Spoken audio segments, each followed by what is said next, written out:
안녕하십니까. 계속해서 대전, 세종, 충남 소식입니다. 시청자 여러분의 사랑과 응원 덕분에 대전 MBC가 창사 59주년을 맞았습니다. 지난 세월 지역민들의 삶에 다가서고 지역의 이슈를 공론화하는 보도와 함께 충청의 역사 문화를 전하는 프로그램으로 지역 시청자분들과 함께 해왔는데요.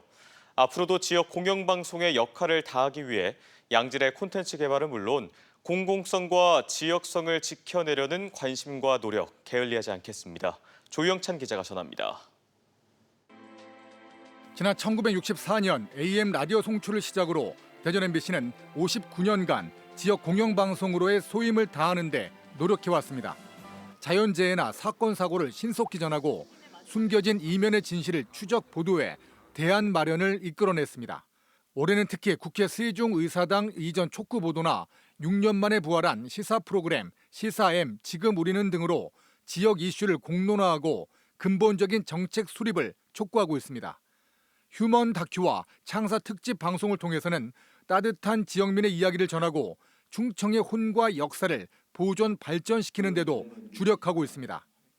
코로나와 경제 불황으로 지친 지역민들에게 조금이나마 힘을 주고자 연중 캠페인 힘을 내요 가치가요를 진행했습니다. 매월 2편씩 사람 냄새 나는 따뜻한 이야기로 감동과 응원의 메시지를 전달했습니다. 문제는 앞으로입니다. 방송 매체 다양화로 지역 MBC의 광고 매출액은 2012년 2,712억 원에서 9년 만인 2021년 1,269억 원으로 반토막 났습니다.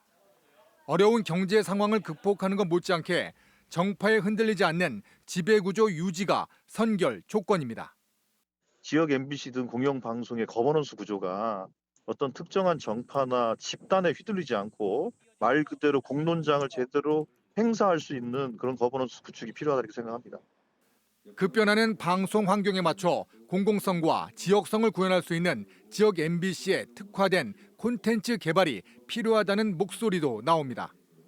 지역 MBC가 KBS와 또 민영방송의 중간에서 공공성도 강화하면서 또 조금 더 지역민의 눈높이에 맞춘 다양한 콘텐츠들을 담아주는 것이 필요하다고 생각이 됩니다.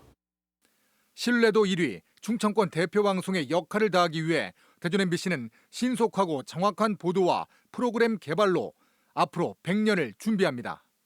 MBC 뉴스 조형찬입니다.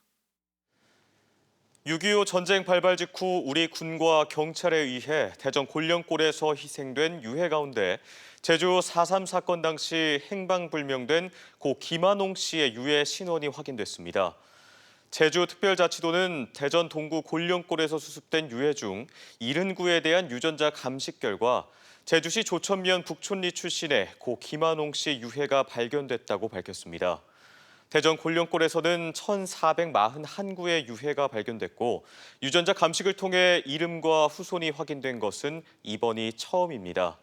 한편 진실 화해를 위한 과거사 정리위원회는 민간인 학살 희생자 유해 2천여 구에 대한 유전자 감식을 시작해 신원이 확인된 유해는 더 늘어날 전망입니다. 대전역 동광장에는 67년 된 목조 건물이 있습니다. 국가등록문화재로 지정된 철도 보급 창고인데요.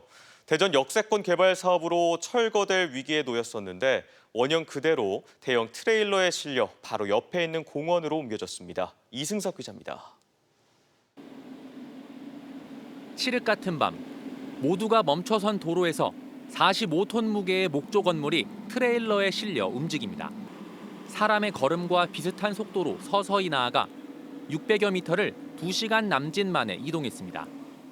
철도 보급 창고는 지난 1956년에 지어졌습니다.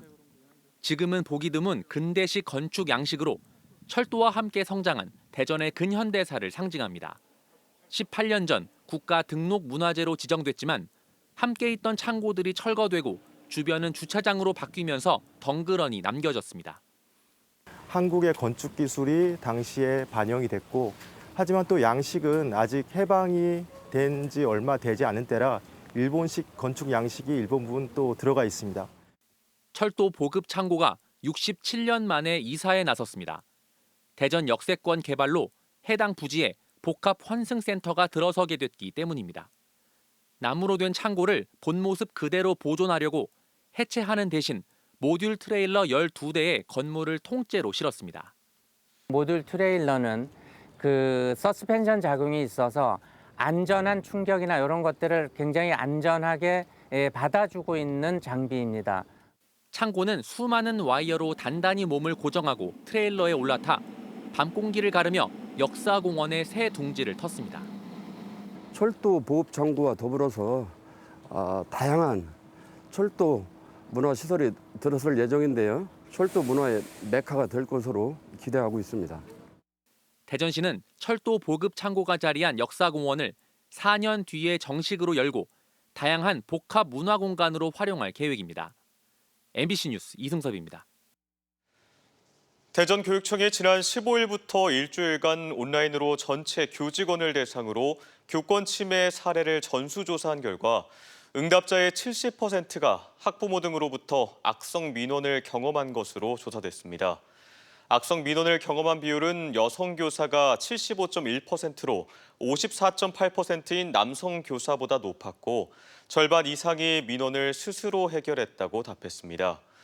대전교육청은 설문조사를 통해 긴급 지원을 요청한 교원 35명에게 학교 교권보호위원회 개최 등 맞춤형 지원에 나섰다고 밝혔습니다. 대전 전교조가 설동호 교육감을 직권남용 혐의로 고발한 사건에 대해 대전경찰청이 사건을 수사팀에 배당해 본격 조사에 착수했습니다. 대전경찰청은 해당 사건을 수사과 반부패 경제범죄수사대 2팀에 배당하고 고발인 조사 등을 이어갈 방침입니다. 앞서 대전 전교조는 구사 공교육 멈춤의 날 행사와 관련해 설 교육감이 교사의 병가와 연가를 막고 학부모의 체험학습 신청까지 불허했다며 직권남용 혐의로 고발했습니다. 충남 인권기본조례와 학생인권조례 폐지안의 효력 정지 기간이 오는 11월 중순까지 늘어납니다. 조례 폐지 청구 절차와 법적 하자를 주장하며 집행정지 신청을 제기한 위기충남 공동행동은 대전지법 제2행정부가 어제 두 조례 폐지안 수리 발의 처분 효력을 오는 11월 15일까지 정지하는 것으로 결정했다고 밝혔습니다. 충남도 의회는 조례 폐지안과 관련해 운영위원회 수리에 이어 발의까지 진행했지만 법원의 제동으로 본회의에 상정하진 못했습니다. 베트남에서 붙잡혀 지난 21일 국내로 송환된 대전 신협 강도 사건 40대 피의자가 내일 검찰에 송치됩니다. 경찰 조사 결과 피의자는 사업과 도박빚 등으로 2억 원의 채무가 있어 범행을 저질렀다고 주장했으며 경찰은 공범은 없는 것으로 판단했습니다. 또 사건 전날 범행에 나섰다 은행 인근의 장이 서 실행에 옮기지 못했다는 진술을 확보한 것으로 전해졌습니다. 범행 이후 대전과 금산 등에 머물던 피의자는 베트남으로 출국하기 위해 지인이 운전한 차를 타고 인천공항으로 향한 것으로 확인됐습니다. 공주시와 대전 MBC가 공동 주최한 2023 대전 MBC 아트앤미디어 대전에서 서영아 부분 조용옥 씨가 출품한 삶의 회상 1950 스튜디오에서가 영예 대상을 차지했습니다. 이번 대전에는 모두 117점이 출품됐으며 최우수상과 우수상 등 모두 50여 점이 수상작으로 뽑혔습니다. 수상작은 오는 11월 24일까지 엿새간 공주에 있는 더 크루즈 아트스페이스 특별 전시장에서 전시됩니다. 대전이었습니다. 고맙습니다.